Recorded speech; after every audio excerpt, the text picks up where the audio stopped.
Costumes. For me, Halloween is the best holiday in the world. It even beats Christmas. I get to dress up in a costume.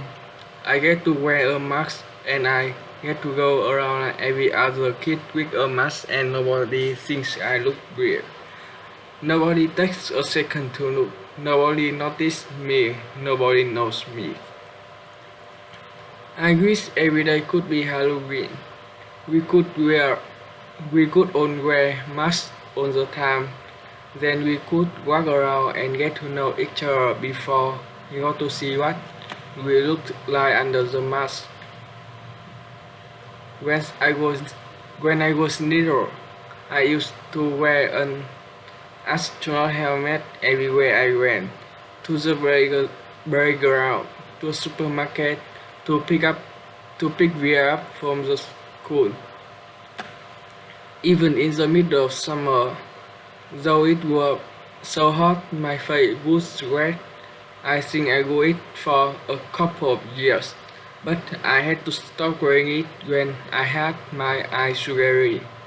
I was about 7, I think, and then we couldn't find the helmet after that. Mom looked, Mom looked it everywhere for it. She figured that it had probably ended up in Grant's attic, and she kept meaning to look for it, but then I had gotten used to not wearing it. I have pictures of me in all my Halloween costumes. My first Halloween, I was a pumpkin. My second, I was a tiger. My third was Peter Pan. My dad dressed up as Captain Hook. My fourth, I was Captain Hook. My dad dressed up as Peter Pan. My fifth was astronaut. My sixth was Obi-Wan Kenobi. My seventh, I was a clone trooper. My eighth, I was Darth Vader. My ninth, I was the bleeding scream, the one that has fake blood oozing out over the school mask. This year I'm going to be Boba Fett, not Boba Fett, the kid in Star Wars episode 2, Attack of the Clones, but Boba Fett, the man from the Star Wars episode 5, The Empire Strikes Back.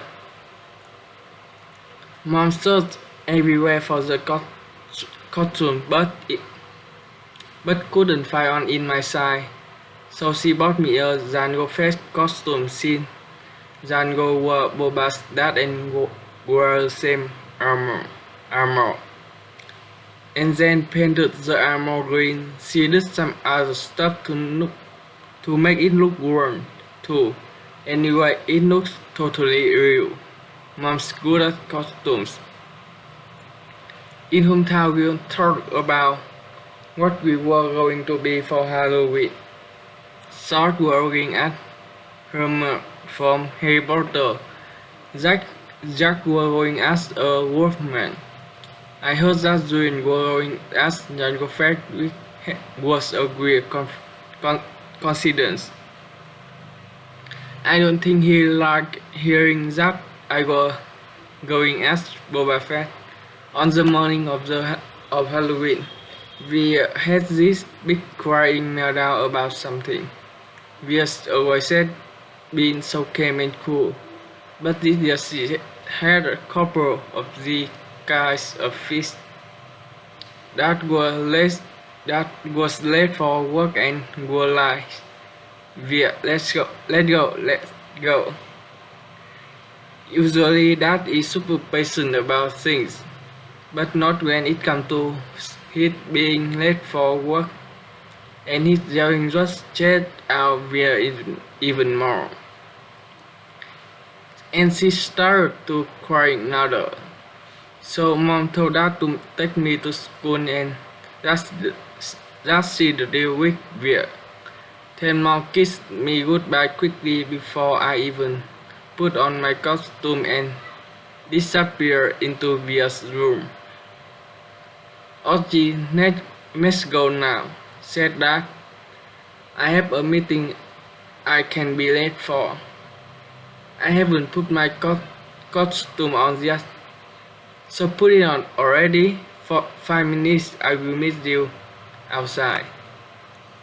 I rushed to my room and started to put on the Boba Fett costume, but oh no, sudden I didn't feel like wearing it. I'm not sure why. Maybe because it had on the belts that needed to be tightened, and I needed someone's help to put it on. Or maybe it was because it still smelled a little like paint. All I knew was that it was a lot of work to put the costume on. And that was waiting and would get super impatient if I made him late.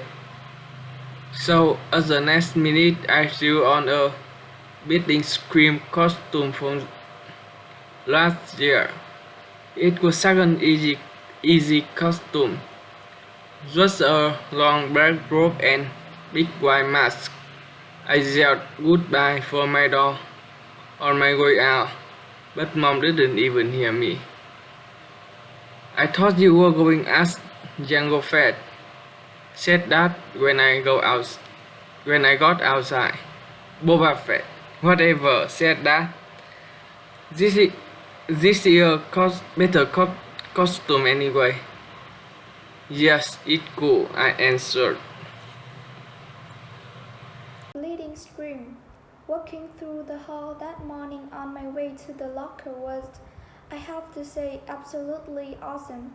Everything was different now. I was different. Where I usually walk with my head down, trying to avoid being seen. Today, I walk with my head up, looking around. I wanted to be seen. One kid wearing the same exact costume as mine. Long white skull, fake red blood. High-five me as we passed each other on the stairs. I have no idea who he was, and he had no idea who I was. And I wondered for a second if he would have ever done that if he known it was me under the mask. I was starting to think this was going to go down as one of the most awesome days in the history of my life.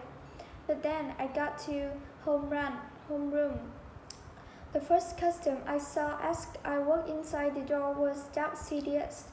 It had one of the rubber masks that are so realistic, with a big black hood over the head and a long black robe.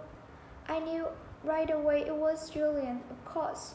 He must have changed his costume at the last minute, because he thought I was coming at Jango Fett.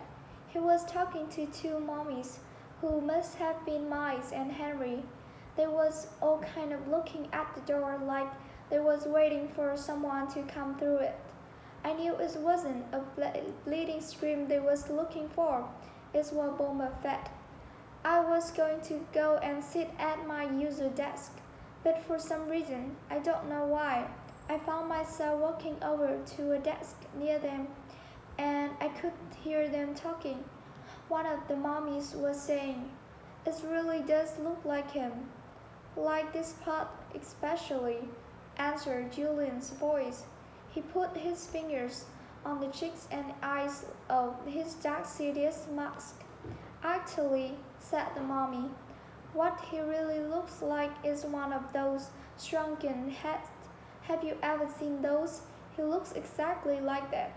I think he looked like an orc." "Oh yes, if I look like that," said the Julian voice, kind of laughing. "I swear to God, I put a hood over my face every day." "I've thought about this a lot," said the second mommy. "Sounds serious.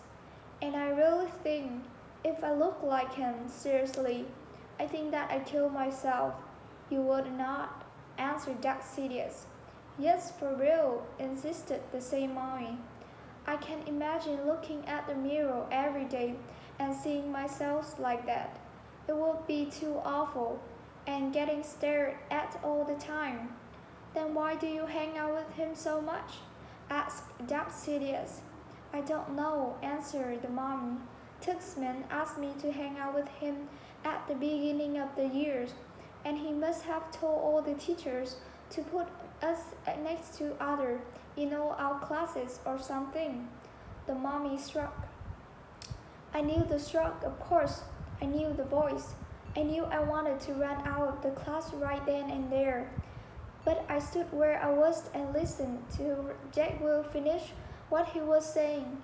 I mean, the thing is, he always follows me around.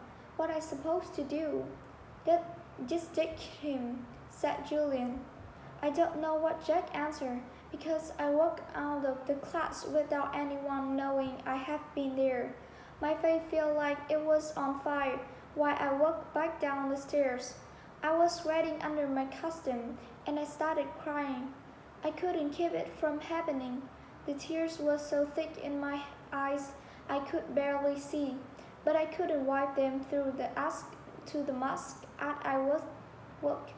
I was looking for a little tiny spot to disappear into. I wanted a hole I could fall inside of, a little black hole that would eat me up. Chapter 21 Names Rat Boy, Freak, Monster, Freddy Krueger, E.T., Gross Owl, Lizard Faye, Mutant. I know the names they call me.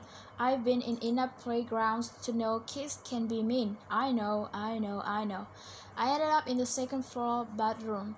No one was there because first period had started and everyone was in class. I locked the door to my store and took off my mat and just cried for I don't know how long. Then I went to the nurse's office and told her I had a stomachache, which was true because I felt like I had been kicked in the gut. Nurse Molly called Mom and had me lie down on the sofa next to her desk.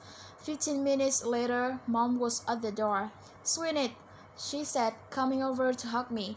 "Hi," I mumbled. I didn't want her to add anything until afterward. "You have a stomachache?"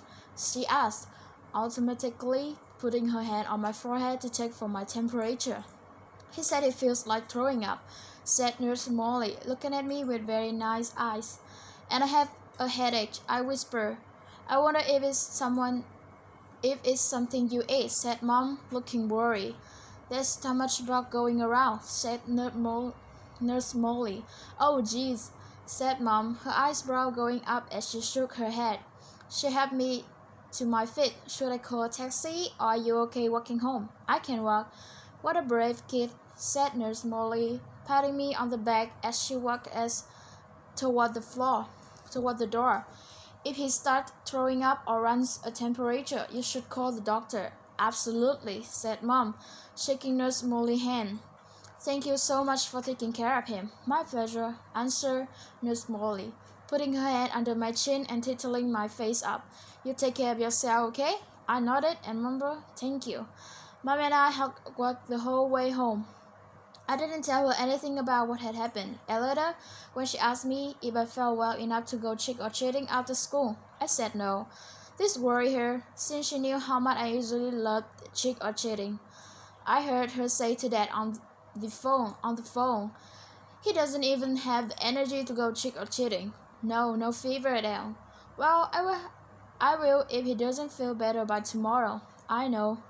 Poor thing, imagines he's missing Halloween." I got out going to school the next day too, which was Friday, so I had the whole weekend to think about everything. I was pretty sure I would never go back to school again. This is part 2 from the book Wonder by R.J.Palacio, via. Far above the world, planet Earth is blue, and there's nothing I can do.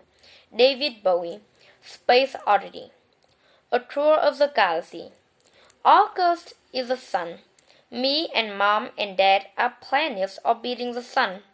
The rest of our family and friends are astros and comets floating around the planets orbiting the sun. The only celestial body that doesn't orbit August, the sun, is Daisy the dog. And that's only because to her little doggy eyes, August's face doesn't look very different from any other human's face. To Daisy, all our faces look alike, as flat and pale as the moon. I'm used to the way this universe works. I've never minded because it's all I've ever known. I've always understood that August is special and has special needs. If I was playing too loudly and he was trying to take a nap, I knew I would have to play something else because he needed his rest after some procedure or other had left him weak and in pain. If I wanted Mom and Dad to watch me play soccer, I knew that 9 out of 10 times they'd miss it because they were busy settling August to speech therapy or physical therapy or specialist of surgery. Mom and Dad would always say I was the most understanding little girl in the world. I don't know about that. Just that I understood there was no point in complaining. I've seen August after his surgeries. His little face bent up and swollen, his tiny body full of ivers and tubes to keep him alive. After you have seen someone else going through that, it feels kind of crazy to complain over not getting the toy you had asked for, or your mom missing a school play. I knew this even when I was 6 years old. No one ever told it to me. I just knew it. So I've gotten used to not complaining and I've gotten used to not bothering Mom and Dad with little stuff. I've gotten used to figuring things out on my own. How to put toys together, how to organize my life so I don't miss friends' birthday parties, how to stay on top of my schoolwork so I never fall behind in class. I've never asked for help with my homework, never needed reminding to finish a project or study for a test. If I were having trouble with a subject in school, I go home and study it until I figure it out on my own. I taught myself how to convert fraction into decimal points by going online. I've done every school project pretty much by myself. When Mom or Dad ask me how things are going in school, I've always said good, even when it hasn't always been so good. My worst day, worst fall, worst headache, worst bruise, worst crumb, worst meeting everyone could say has always been nothing compared to what August had gone through. That isn't me being noble. By the way, it's just the way I know it is. And this is the way it's always been for me, for the little universe of us. But this year, there seems to be a shift in the cosmos. The galaxy is changing. Planets are falling out of the alignment. Before August, I honestly don't remember my life before August came into it. I look at pictures of me as a baby and I see Mom and Dad smiling so happily, holding me. I can't believe how much younger they looked back then. Dad was this hipster dude and Mom was this cute Brazilian fashionista. There's one shot of me at my 3rd birthday. Dad's right behind me while Mom's holding the cake with 3 lit candles. And in back of us are Tata and Papa, Grand's Uncle Ben, Aunt Kate, and Uncle Paul. Everyone's looking at me and I'm looking at the cake. You can see in that picture how I really was the first child, first grandchild, first niece. I don't remember what it felt like, of course, but I can see it plain as can be in the pictures. I don't remember the day they brought August home from the hospital. I don't remember what I said or did or felt when I saw him for the first time, though everyone has a story about it. Apparently, I just looked at him for a long time without saying anything at all, and then finally I said, "It doesn't look like Lily." That was the name of a doll Granny had given me when Mom was pregnant so I could practice being a big sister. It was one of those dolls that are incredibly lifelike, and I had carried it everywhere for months, changing its diaper, feeding it. I'm told I even made a baby sling for it. The story goes that after my initial reaction to August, it only took a few minutes according to my grannies, or a few days according to Mom, before I was all over him, kissing him, cuddling him, baby talking to him. After that, I never so much as touched or mentioned Lily ever again. 34. Seeing August. I never used to see August the way other people saw him. I knew he didn't look exactly normal, but I really didn't understand why strangers seemed so shocked when they saw him. Horrified, sickened, scared. There are so many words I can use to describe the looks on people's faces. And for a long time I didn't get it. I just get mad. Mad when they stared, mad when they looked away. What the heck are you looking at? I say to people, even grown-ups. Then, when I was about 11, I went to stay with Grants in Montauk for 4 weeks while August was having his big jaw surgery. This was the longest I'd ever been away from home, and I have to say it was so amazing to suddenly be free of all the stuff that made me so mad. No one stared at Grants and me when we went to town to buy grocery. No one pointed at us. No one even noticed that. Grants was one of the grandmothers who do everything with their grandkids.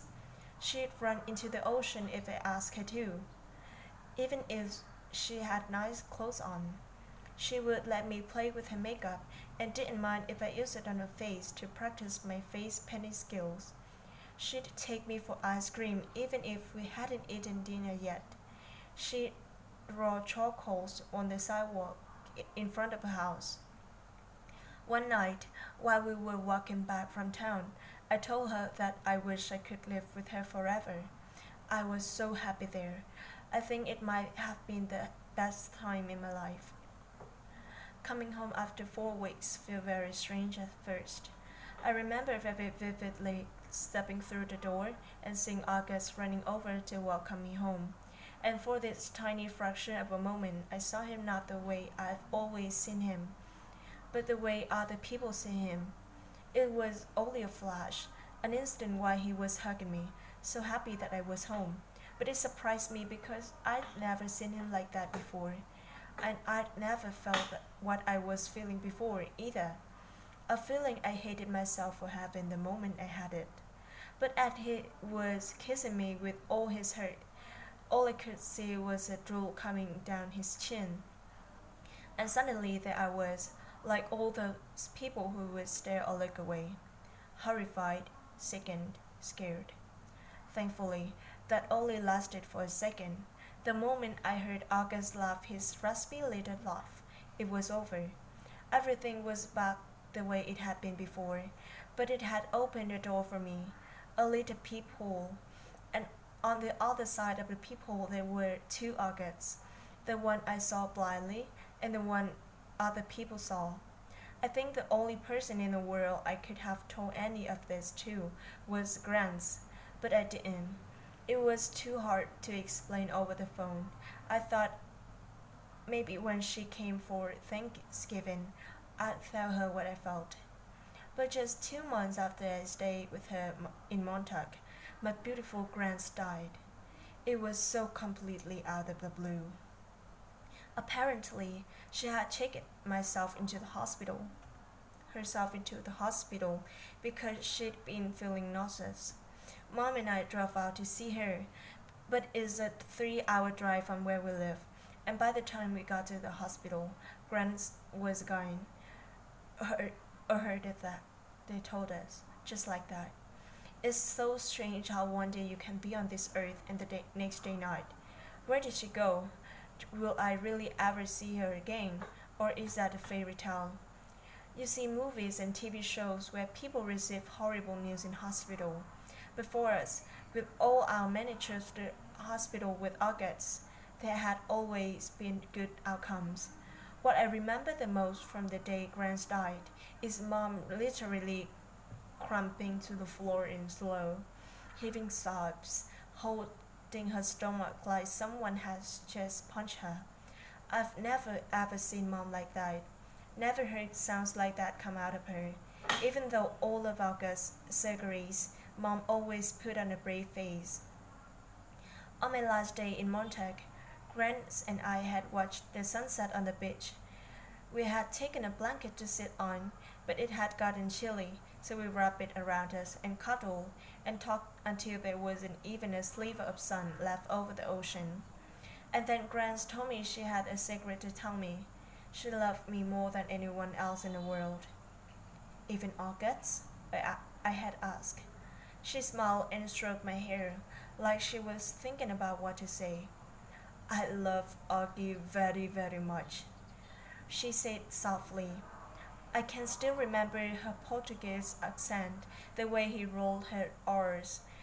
But he has many angels looking out for him already, Via. And I want you to know that you have me looking out for you. Okay, Manila querida?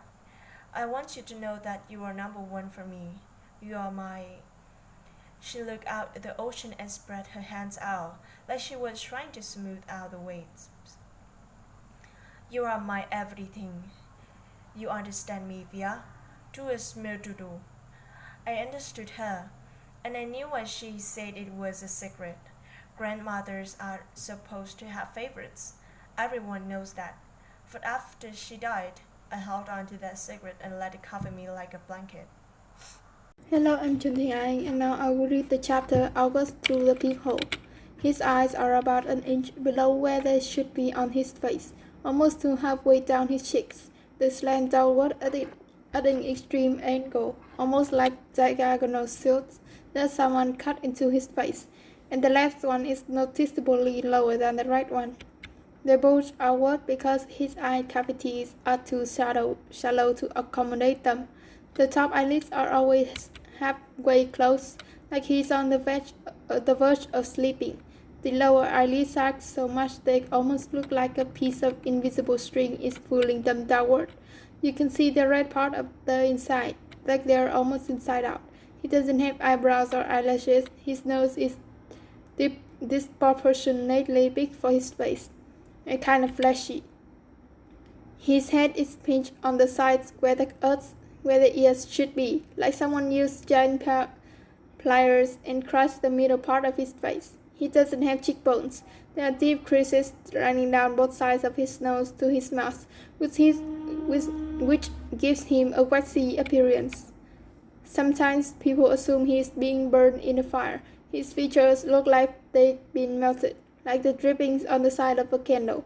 Several surgeries to correct his palate have left a few scars around his mouth, the most noticeable one being the jagged gash running from the middle of his upper lips to his nose. His upper teeth are small and splay out. He had a severe overbite and an extremely undersized jawbone. He has a very small chin. When he was little, before a piece of his hip bone was surgically implanted into his lower jaw, he really had no chin at all. His tongue would just hang out of his mouth with nothing underneath to block it. Thankfully, it's better now. He can eat at least. While when he was younger, he had a feeding tube, and he can talk, and he's learned to keep his tongue inside his mouth. Though that took him several years to master. He's also learned to control the throat that used to run down his neck. They are considered miracles. When he was a baby, the doctors didn't think he'd alive. He can hear too. Most kids born with these type of birth defects have problems with their middle ears that prevent them from hearing. But so far, August can hear well enough through his tiny cauliflower-shaped ears. The doctor thinks that eventually he'll need to wear hearing aids, though August hates the thought of this. He thinks the hearing aids will get noticed too much. I don't tell him that the hearing aids would be the least of his problem, of course, because I'm sure he knows this. Then again, I'm not really sure what August knows or doesn't know, what he understands and doesn't understand. Does August see how other people see him? Or has he gotten so good at pretending not to see that it doesn't bother him? Or does it bother him? When he looks in the mirror, does he see the Augie mom and dad see? Or does he see the Augie everyone else sees? Or is there another August he sees? Someone in his dreams behind the misshapen head and face Sometimes when I look at Grant, I could see the pretty girl she used to be underneath the wrinkles. I could see the girl from Ipanema inside the old lady walk. Does August see himself as he might have looked without that single gene that caused the catastrophe catastrophe catastrophe on his face? I wish I could ask him this stuff. I wish he would tell me how he feels. He used to be easier to read before the surgeries. You know that when his eyes squinted, he was happy. When his mouth went straight, he was being mischievous. When his cheeks trembled, he was about to cry. He looks better now, no doubt about that, but the signs we used to gauge his moods are all gone. There are new ones, of course. Mom and Dad can read every single one, but I'm having trouble keeping up. And there's a part of me that doesn't want to keep trying. Why can't he just say what he's feeling like everyone else? He doesn't have a trace tube in his mouth anymore that keeps him from talking. His jaw's not wired shut. He's 10 years old. He can use his word. But we circle around him like he's the ugly baby he used to be. We change plan, go to plan B, interrupt conversations, go back on promises depending on his moods, his whims, his needs. That was fine when he was little, but he needs to grow up now. We need to let him, help him, make him grow up. Here's what I think. We've all spent so much time trying to make August think he's normal that he actually thinks he is normal. And the problem is he's not. My name is Nguyễn Khánh Duy, and this is chapter 36, High School, of the novel Wonder. What I always loved most about middle school was that it was separate and different from home. I could go there and be Olivia Pullman, not Via, which is my name at home. Via was what they call me in elementary school, too. Back then, everyone knew all about us, of course. Mom used to pick me up after school, and August was always in the stroller. There weren't a lot of people who were equipped to babysit for Augie, so Mom and Dad brought him to all my class plays and concerts and recitals. All the school functions, the bake sales, and the book fairs. My friends knew him, my friends' parents knew him, my teachers knew him, the janitor knew him. Hey, how you doing, Augie? He'd always say and give August a high five. August was something of a fixture at PS 22, but in middle school a lot of people didn't know about August. My old friends did, of course, but my new friends didn't, or if they knew, it wasn't necessarily the first thing they knew about me, because it was the second or third thing they'd hear about me. Olivia, yeah, she's nice. Did you hear she has a brother who's deformed? I always hated that word because I knew it was how people describe Augie. And I knew those kind of conversations probably happened all the time, out of earshot every time I left the room at a party or bumped into groups of friends at a pizza place. And that's okay. I'm always going to be the sister of a kid with a birth defect. That's not the issue. I just don't always want to be defined that way. The best thing about high school is that hardly anybody knows me at all, except Miranda and Ella, of course. They know not to go around talking about it. Miranda, Ella, and I have known each other since the third grade. What's so nice is we never have to explain things to one another. When I decided I wanted them to call me Olivia instead of Via, they got it without having my having to explain. They have known August since he was a little baby. When we were little, our favorite thing to do was play dress up with Augie, load him up with baby bows and big hats and Hannah Montana wigs. He used to love it, of course, and we thought he was adorably cute in his own way. Ella said he reminded her of E.T. She didn't say this to be mean, of course, though maybe it was a little bit mean.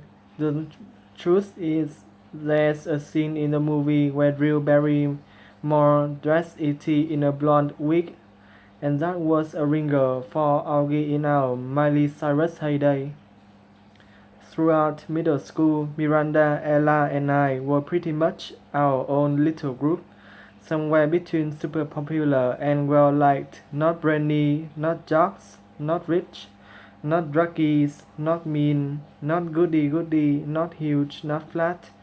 I don't know if the three of us found each other because we were so alike in so many ways, or that because we found each other. We have become so alike in so many ways. We were so happy when we all got into Faulkner High School. It was such a long shot that all three of us would be accepted, especially when almost no one else from our school was.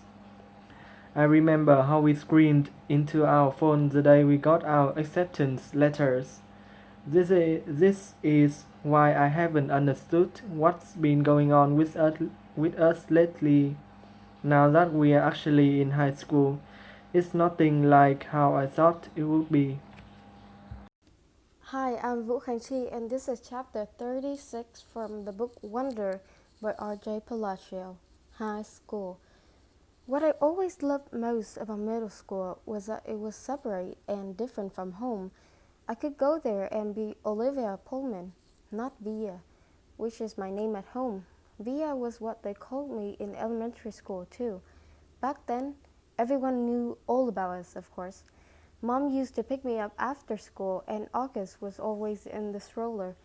There weren't a lot of people who were equipped to babysit for Augie, so Mom and Dad brought him to all my class plays and concerts and recitals, all the school functions, the bake sales, and the book fairs.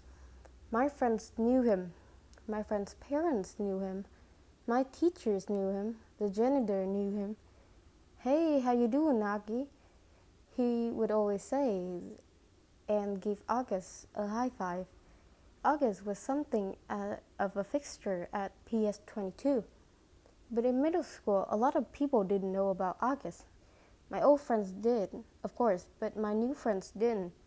Or if they knew, it wasn't necessarily something, the first thing they knew about me. Maybe it was the second or third thing they would hear about me. Olivia, she's nice. Did you hear she has a brother who's deformed? I always hated that word, but I knew it was how people described Augie. And I knew those kinds of conversations probably happened all the time out of earshot. Every time I left the room at a party or bumped into groups of friends at a pizza place. And that's okay, I'm always going to be the sister of a kid with birth defect. That's not the issue. I just don't always want to be defined that way. The best thing about high school is that hardly anybody knows me at all, except Miranda and Ella, of course. And they know not to go around talking about it. Miranda, Ella, and I have known each other since the first grade. What's so nice is we never have to explain things to one another. When I decided I wanted them to call me Olivia instead of Via, they got it without my having to explain. They've known August since he was a little baby. When we were little, our favorite thing to do was play dress up with Augie, load him up with feather boas and big hats and Hannah Montana wigs. He used to love it, of course, and we thought he was adorably cute in his own way. Ella said he reminded her of E.T. She didn't say this to be mean, of course, though maybe it was a little bit mean. The truth is, there's a scene in the movie when Drew Barrymore dresses E.T. in a blonde wig, and that was a ringer for Augie in our Miley Cyrus heyday. Throughout middle school, Miranda, Ella, and I were pretty much our own little group, somewhere between super popular and well liked, not brainy, not jacks, not rich, not druggies, not mean, not goody goody, not huge, not flat. I don't know if the three of us found each other because we were so alike in so many ways, or that because we found each other, we've become so alike in so many ways. We were so happy when we all got into Faulkner High School. It was such a long shot that all three of us would be accepted, especially when almost no one else from our middle school was. I remember how we screamed into our phones the day we got our acceptance letters.